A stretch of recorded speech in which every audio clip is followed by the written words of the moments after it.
Olá, bom dia. Meu nome é Eduardo Saig. Esse é o Café das 10, versão 2023. Mais uma vez, muito obrigado pela tua audiência. Eu vou conversar hoje com a Greta Bueno sobre um tema que fazia muito tempo que eu queria falar e eu não tinha com quem conversar. Vamos falar sobre Employer Branding. Mas antes de eu trazer a Greta para vocês, não se esqueça, curta, compartilhe e se inscreva no nosso canal. Estamos presentes também no Spotify e em todos os outros tocadores de podcast.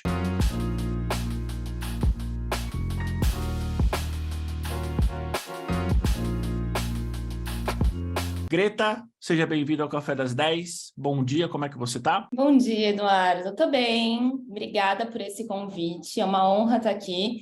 Que bom que a gente se encontrou. Foi um encontro muito inusitado, né? Mas estou muito feliz de estar aqui, de ter essa troca e trazer um tema que eu sou muito, muito apaixonada. Ah, vá! Quase não percebi. Para deixar claro, para você que ficou curioso de onde a gente se conheceu, a Greta foi referência profissional de um processo seletivo que eu estava conduzindo. E é o que eu sempre digo, a importância de ter boas referências profissionais. Durante a conversa, me interessei pela carreira da Greta, ela que trabalha já há muitos anos com Employer Branding, e aí falei, puxa, agora eu achei uma pessoa que consegue falar sobre o assunto de uma maneira clara, divertida, de uma maneira séria, de uma maneira profunda, e acho que vale a pena gravar um Café das 10 com ela. E aí, estamos aqui. Greta, para quem ainda não te conhece, porque eu tenho certeza que depois desse café, as pessoas elas vão te conhecer mais. Quem é você no mercado de trabalho? Bom, vamos lá. Antes, eu só queria fazer uma descrição aqui. Eu sou uma mulher de 1,65 m, pele branca, loira, tenho os olhos castanhos, tô com uma blusa branca, um brinco cor assim azul, com as unhas azuis também. Tô aqui na sacada da minha casa, então se vocês ouvirem, né, um barulho, que eu moro bem do lado do trem, mas tá tendo obra, então foi onde eu encontrei para a gente conseguir bater esse bate-papo. Mas falando um pouquinho da minha trajetória, né? Eu gosto de começar falando que eu não sei se por sorte, por destino, eu já comecei a trabalhar com Employer Branding. Então, lá atrás, quando eu comecei a minha carreira, tinha uma área que, na época, eu nem lembro o nome, não sei se era Talent Marketing, um pouco do que a gente estava conversando, né, Eduardo? Tem muitos nomes para Employer Branding, mas a gente vai falar um pouco mais sobre isso. Então, eu iniciei minha carreira já com o EB, e ali eu trabalhava com um pouquinho de tudo, assim, evento, comunicação, era só eu e uma gerente na época, então tudo do zero, a gente começou a fazer isso do zero, assim, tendo ideias mesmo para trabalhar essa marca empregadora. Depois eu passei por áreas de comunicação, passei por áreas de marketing, trabalhei em startup, trabalhei em agências, sempre dentro ali da comunicação, mas com algumas atividades que depois fizeram muito sentido quando eu voltei para essa carreira de EB. Então, foi um distanciamento de EB ali de 1 ano, talvez. E depois eu fui para uma outra empresa, numa cadeira exclusiva de EB. Lá eu era responsável por eventos, parceria, relacionamento com instituições. Então, tudo que era ponte interno para externo eu fazia, e criava ações também para a gente conseguir levar essa marca. Era uma empresa bem grande, então a gente trabalhava todas as unidades de negócio, mas foi incrível, assim, foi uma experiência maravilhosa, mas, de novo, foi uma experiência do zero. E aí, depois eu fui para uma das maiores agências de EB do mundo, e ali o foco era 100% Employer Branding, uma agência global, onde eu tive, assim, foi um prazer, tudo que eu realizei ali foi incrível, consegui fazer mais de 15 EVPs, pesquisa, planejamento, estratégia, tinha relação ali com a área criativa, com a área de mídia. Então, quando a gente fala de EB dentro de agência, é bem diferente quando a gente fala do mundo corporativo, por isso que tem essas divisões. Mas na agência eu tinha muito mais o foco de planejamento e estratégia. Então, os clientes tinham ali alguma dificuldade, preciso trabalhar minha marca empregadora, o que eu faço, por onde eu começo? E aí eu era essa pessoa que fazia esse planejamento para eles e conduzia esse processo interno. Hoje eu estou na Icor, no momento que, né, agora a gente está gravando em dezembro de 2022, né? Então, nesse momento eu estou na Icor. Ela é uma empresa B2B, então isso também a gente pode falar um pouco mais, impacta na marca empregadora, no sentido de a gente ter que trabalhar mais awareness. É uma empresa focada em soluções e inovação de tecnologia, cloud, big data. Então, tem um nicho muito específico ali de tech. E aqui, hoje, eu fico com toda a estratégia para Brasil, México e Estados Unidos. Era uma área que ela estava iniciando, e aí eu entrei com liderança para a gente conseguir conectar tudo isso. Mas, em resumo, eu sou uma pessoa muito apaixonada pelo tema de Employer Branding, acho que dá para perceber isso, porque é uma área que ela muda muito o formato como a gente vê o mercado de trabalho. ela tem uma interferência não só ali no que a gente vê de comunicação e atração, mas realmente na estrutura que a gente tem que mudar para ter uma marca desejada, para as pessoas estarem, para as pessoas irem para aquelas determinadas empresas. Ótimo, Greta. E o que é Employer Branding? Você consegue trazer para a gente exemplos práticos do que é? E você trouxe já, talvez, insumo para uma pergunta que me surgiu aqui. A diferença de um Employer Branding de agência para o mundo corporativo. Legal, vamos lá. Essa é a pergunta, né, que não quer calar, que todo mundo, o que é Employer Branding? Bom, Employer Branding, vamos definir bem didaticamente, tá? Vamos pensar no branding. Isso é um ponto muito importante. Por isso que dá ali muita confusão, que a gente fala de comunicação interna, endomarketing, marketing. Vamos pensar que é branding, então é uma gestão de marca.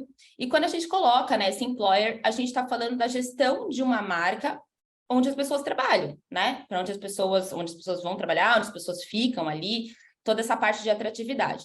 Então, EB, né, como a gente apelida no mercado, então talvez as pessoas vejam bastante essa questão de EB, é a área responsável por toda essa gestão. Onde entra a complexidade, tá? E eu já vou responder melhor essa pergunta. É complexo porque não é uma área que a gente tem em cursos acadêmicos, a gente não tem faculdade, a gente não tem pós-graduação, a gente tem alguns cursos de Employer Branding, são cursos recentes no mercado, só que tem outros também, né? Esses vários cursos são cursos muito caros. A gente tem literatura sobre o tema, o que também é bem caro. Tem alguns livros aqui, na verdade tem um livro que é da Suzy, que tem aqui no Brasil, se eu não me engano tem um só, mas são livros muito, muito caros. Então fica difícil a gente pegar e entender o que de fato é a marca empregadora. Mas eu gosto de dividir EB em 5 estruturas, isso com base na minha experiência, tá? 5 frentes para ficar claro onde EB vai atuar, o que a gente faz, que é a parte de brand, a parte de candidate experience, a parte de employee experience, a parte de estrutura, vamos colocar assim, eu já expliquei isso, e a parte de workplace, que é a parte de ambiente de trabalho. Então, quando a gente fala do brand, a gente está falando de tom de comunicação, o seu tom de voz, a sua comunicação, o seu posicionamento, sua identidade visual, como você é percebido, como você quer ser percebido ali dentro daquela esfera, na sua empresa. A gente vai para a parte de candidate experience, que é toda a experiência de uma pessoa candidata. E aí, desde o momento que ela tem ali um conhecimento da sua marca, que ela tem o primeiro contato com a sua marca, até o processo de ela entrar na sua empresa. Então, como que a comunicação é feita, qual a linguagem você usa, sistemas, feedback, entrevista. Então, tudo isso é a parte de candidate experience. A gente tem a parte de employee experience, que é a parte, uma vez que essa pessoa faça parte, né, que ela faz parte da corporação, da empresa, como que funciona essa experiência dela internamente. Então, do onboarding, desenvolvimento, liderança, as oportunidades que ela tem, remuneração, benefícios, tudo isso, como você lida com essa pessoa colaboradora. Então, isso tudo, né, impacta também na marca empregadora. Tem a parte que é a parte de estrutura, que eu gosto de dar esse nome, mas podem dar um nome melhor, tá? Que quando a gente fala de coisas que são diferenciais, tangíveis ali da empresa. Então, de repente, você trabalha ali 4 dias por semana, você tem férias estendidas, você tem a possibilidade do Anywhere Office. Então, tudo isso são estruturas diferenciais para a sua empresa. E tem a parte do workplace, vamos dizer assim, que é a parte do seu ambiente de trabalho mesmo. Então, a estrutura que você tem, seja presencial, seja remoto, como isso é olhado. Então, essas 5 macro frentes aqui, elas são fatores que a gente precisa olhar quando a gente trabalha a marca empregadora.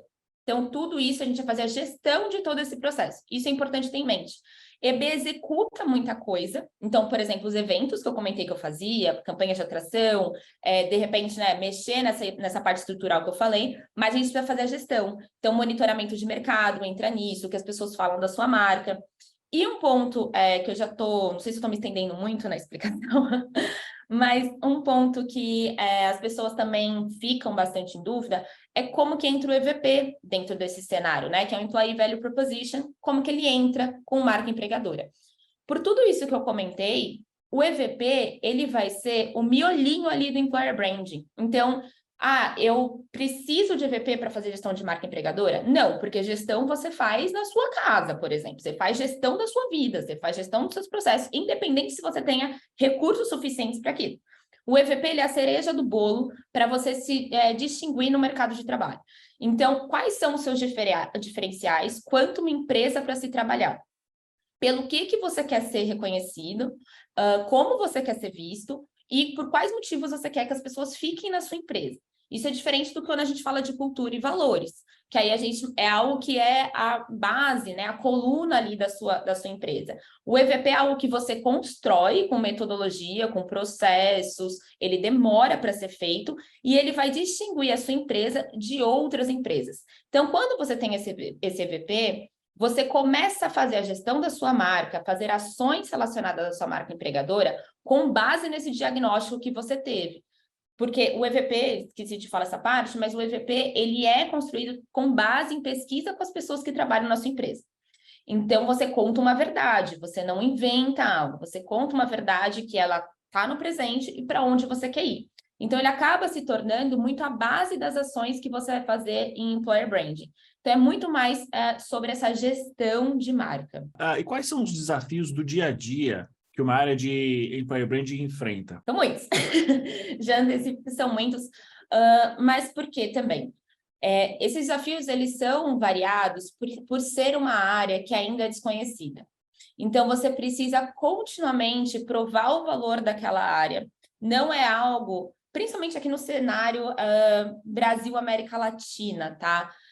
Quando a gente fala de mercados, Estados Unidos, Europa, a gente já está falando de um outro dia a dia de EB.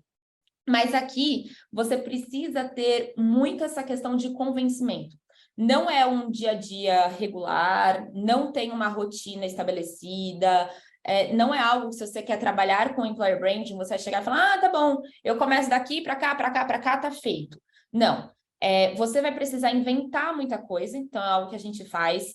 Então, a gente inventa muita coisa no bom sentido, de usar muita criatividade, mas junto com uma análise. Então, qual é a dor ali da empresa e como que Employer Branding vai colaborar com essa dor, como que a gente vai ajudar a empresa a atingir seus resultados de negócio. Então, por exemplo, vou até fazer um parênteses para ficar claro. Na Icor, parte do nosso serviço dessa inovação são os nossos profissionais que prestam serviço para outras empresas. Então, a gente precisa criar ações de atração para, de fato, suprir essa necessidade ali do negócio e gerar resultados. Então, você vai precisar ter um dia a dia, colocar no seu dia a dia bastante dinamismo, planejamento. Então, o que você começa a fazer? Comece com os recursos que você tem, isso é muito importante. Então, o que você vai fazer? Por isso que eu falei da criatividade. Dificilmente você vai entrar numa empresa que tenha uma estrutura muito, muito sólida de Employer Branding. Lógico que eu estou falando assim, do cenário aqui. Se a gente está falando de outras empresas, já tem. Então, você vai ser essa pessoa. Então, crie, é o que eu falo assim, coloca no PowerPoint, coloca no Excel. É muito, muito, muito dinâmico, mas sempre seguir por dados. São as métricas de Employer Branding que o pessoal fala, né? As métricas de EB, você também vai traçar de acordo com seus objetivos. Então, é muito importante que você faça essa definição de objetivo para, de fato, conseguir ter esses resultados, se basear nessas análises, se basear nessas métricas e usar muito a criatividade. Isso é muito importante. Não ter medo de errar mesmo, sabe? Porque cada empresa é uma. Então, é mais assim, mais por cima, é mais ou menos assim, é bem flexível, bem dinâmico, não tem muita rotina assim, não. E geralmente, Greta, a área de EB, ela se reporta diretamente para o CEO, para a liderança, ou ela fica embaixo, por exemplo, de recursos humanos, comunicação interna, aonde que geralmente ela fica encaixada? Isso depende muito da empresa também, tá? Então, vai depender dessa maturidade de empresa, como eu comentei antes. Tem empresas, que a gente fala de empresas maiores, multinacionais, que trabalham em Employer Branding há muitos anos, que você tem até diretorias de Employer Branding. Então, você vai responder ali direto, talvez, para uma presidência ou para um VP. É bem raro, tá? Isso é bem raro. Aqui no Brasil, é muito comum que essa área fique debaixo do marketing ou fique debaixo de talent acquisition. Mas por quê? Aquela questão do employer com o branding. Quando a gente fala de employer, fala, putz, faz sentido ficar em talent acquisition. Quando a gente fala de branding, faz sentido ficar no marketing. Isso pode variar muito de empresa para empresa. Não vejo como um certo, como um errado. Isso independe. Pela minha experiência, eu acho melhor, e é muito minha experiência mesmo, minha opinião, ficar na área de people, tá? Se a gente não está falando de uma diretoria exclusiva, de uma cadeira exclusiva de employer brand, né, com esse report direto, ficar dentro da área de people vai fazer com que você entenda toda aquela parte de gestão. Porque quando eu falei daqueles 5 pontos, eu falei que era brand. O resto era todinho voltado para a área de pessoas. E aí você pode trabalhar junto com o marketing na questão de posicionamento ali com o brand. Mas é isso, vai depender muito da sua empresa e do espaço que você vai ganhando ali, né? Que essa área vai ganhando de relevância para que ela, de fato, tenha ali, seja apartada dessas 2 áreas. Mas, no geral, acaba ficando com essas 2, né? Marketing e people, capital humano, talent acquisition, por conta disso mesmo, por conta desse cenário. Entendi, Greta. E, por exemplo, se você quisesse começar hoje na área, que dicas que você se daria? Em termos de talvez curso, em termos de leitura, em termos de oportunidade, talvez alguma formação prévia. Eu sei que não existe nenhum tipo de curso diretamente voltado para isso, mas não sei, talvez jornalismo, talvez alguém da área de recursos humanos, por onde se começa a trabalhar com employer branding? Essa é outra pergunta que todo mundo faz. De ouro, né? Perguntas de ouro. Exato. Como que eu faço? Olha, tem algumas áreas que podem facilitar, tá? Você não vai encontrar, assim, a pessoa formada em EB, foi o que a gente comentou. Tem algumas áreas que te ajudam se você quer ingressar. Então, por exemplo, branding, estudar sobre branding. Não precisa ser marketing, não precisa ser publicidade, não precisa ser jornalismo, mas estudar sobre branding pode te ajudar a entrar nessa área para entender como é a gestão, tudo aquilo que a gente comentou. Mas quem tem uma formação nas áreas de comunicação, então, todas essas, jornal, publicidade, enfim, eu sou relações públicas, né, por formação, acaba tendo uma facilidade quando vai trabalhar com a gestão da marca empregadora. Por conta de terminologias que a gente usa, porque geralmente a EB sempre começa ali com ações mais voltadas para atração. Então, isso te dá uma facilidade. Tem muita comunicação no meio de EB, né? Manda e-mail, manda, enfim, comunicações no geral. E aí pode te ajudar. Mas se você não for da área de comunicação, eu recomendaria estudar branding. Mas assim, vai estudando sem necessariamente fazer grandes investimentos, porque de repente você estudou, consegue entrar na área, como eu já vi várias pessoas se movimentando, porque a EB geralmente é uma equipe pequena, então acaba pessoas se movimentando para essa área, pessoas que saem de recrutamento e vão para o employer brand. E aí, quando uma vez que você entrar na área, você começa a se dedicar com alguma coisa que você gosta um pouco mais. Então, tem pessoas que trabalham com EB, com mídia, com a parte criativa, eu que trabalho com estratégia. Você vai começar a direcionar melhor ali os seus estudos e até, né, os recursos que você vai colocar ali, de tempo e dinheiro. Mas branding, para mim, é a grande área-chave para começar a trabalhar em EB e ter sucesso nessa área. Entendi. Outra pergunta de ouro, Greta. Para as empresas que desejam contratar um profissional de EB, o que elas devem avaliar nas histórias profissionais, talvez alguma coisa na formação, talvez marcos de carreira? Por ser uma área tão ampla, muitas empresas sentem uma certa dificuldade de conseguir traçar alguma estratégia para avaliar candidatos para posições de EB. Quais são talvez os pontos críticos que os recrutadores eles precisam ficar atentos nas histórias profissionais? Olha, isso eu até fiz, né? Comentei esses dias com uma colega sobre isso. EB, eu vejo muito mais a gente trabalhar o famoso soft skill do que a gente ir no hard skill. Quando a gente fala no Brasil, por exemplo, pessoas que têm mais de 10 anos de experiência na área, são pouquíssimas pessoas que você vai conseguir pedir muita experiência, que você vai pedir formação, que você vai pedir... Você não tem muito, você não tem no mercado isso, né? Então, primeiro ponto, eu inverteria isso. Eu colocaria assim, o que essa pessoa de recrutamento precisa ver? Soft skill. Precisa ser uma pessoa dinâmica, criativa, que seja, é meio clichê, mas que seja resiliente, que tenha paciência, de fato, para, assim, convencer, educar, treinar, que seja uma pessoa que queira fazer as coisas acontecerem. Então, isso é muito importante. Se essa pessoa for uma pessoa que tem um perfil mais de receber e executar, EB não é tão assim. Mas quando a gente vai um pouco para esses hard skills, eu olharia assim, como a gente faz aqui no Icor, a questão de comunicação, se essa pessoa, né, já trabalhou com alguma coisa em comunicação, gosta, já apoiou, já fez alguma ação, de repente, mesmo de endomarketing, se já teve alguma passagem por comunicação interna, se já participou de alguns eventos na empresa. Então, essa pessoa já começa a ter um pouco de contato com tudo isso que vai envolver. Mas isso eu coloco na responsabilidade das lideranças de EB, que é treinar as pessoas. Você vai precisar fazer isso. Então, essa pessoa vai entrar e vai ser treinada, mas mais ou menos seria muito mais esse perfil que uma pessoa de recrutamento precisa olhar na hora de contratar. Excelente, já deu dicas de ouro aí para todo mundo e para todas as empresas que querem contratar alguém de EB. Greta, para a gente terminar, talvez visando os próximos 3 a 5 anos, se 5 anos for muito distante, 3 anos. Quais são as tendências que você vê para o EB, principalmente no Brasil? Olha, eu vejo que a EB vai crescer muito, a área de Employer Brand vai crescer muito, porque o principal ativo hoje das empresas, que elas perceberam, né, sempre foi, mas os principais ativos são as pessoas. Então, eu vejo uma área crescendo.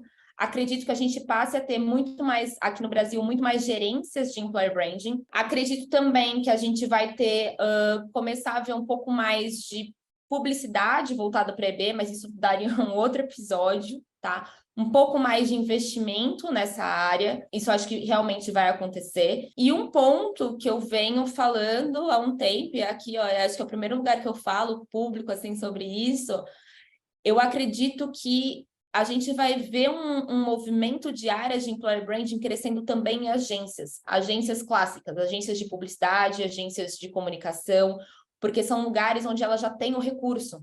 Eu tenho pessoas criativas, eu tenho pessoas de estratégia, e aí eu só preciso de uma cadeira para me guiar. Então, essa área tende a crescer muito, muito mesmo, a partir dos resultados que a gente vai trazendo, né? A partir de tudo que está acontecendo e do cenário global. A gente viu os layoffs agora, como é que fica a imagem dessas empresas, como é que ficam essas pessoas passando por tudo isso.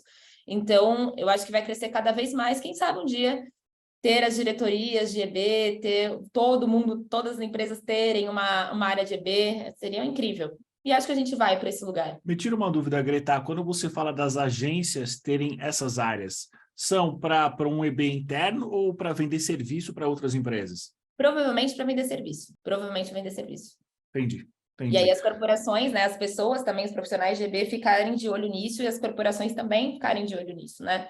Porque é muito melhor você ter alguém, acho que dentro da sua empresa. Talvez eu mude de opinião, né, futuramente se isso acontecer, mas nesse momento, eu vejo que esse pode ser um movimento, sim, que vai acontecer. Ao mesmo tempo que é sempre interessante você ter alguém dentro da sua empresa, quando a gente fala desse público de agência, que é um público extremamente criativo, tem as ferramentas midiáticas para isso, tecnológicas, acaba sendo uma opção que é muito difícil, talvez, assim, será muito difícil para as empresas tomarem uma decisão. Será que a gente internaliza isso ou será que a gente coloca um parceiro para fazer? Isso vai ser muito difícil. A gente tem o ônus e o bônus se isso acontecer, né? Que a questão de agência, que geralmente são lugares que trabalham com campanhas, né? As agências trabalham com campanhas curto prazo ali para uma ação específica. E quando a gente fala de Employer Brand, a gente está falando de uma gestão inteira que não tem começo, meio e fim. Quando sua empresa existir, você vai precisar fazer essa gestão.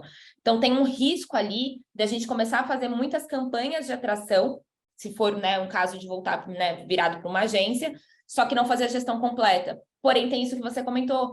A agência já tem recursos que talvez a empresa não consiga incorporar naquele momento, uma equipe que ela não consegue incorporar naquele momento.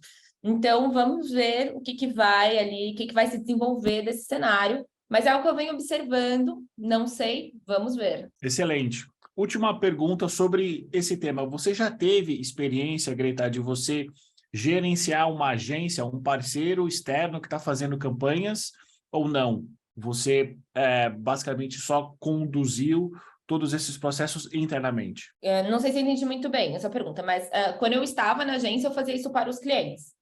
Tá, mas do outro lado da cadeira, você já fez isso? Você já teve que gerenciar uma agência? Ah, sim. Já, mas não de Employer Branding. Então, como eu não tinha equipe, o que eu fazia? Exatamente isso. Eu ia para as agências e falava assim, me ajuda com essa criação, me ajuda com esse brinde, me ajuda com isso. Mas a estratégia nunca. Entendi. Então, a estratégia não. Então, a estratégia era sua. A estratégia era minha e a operação...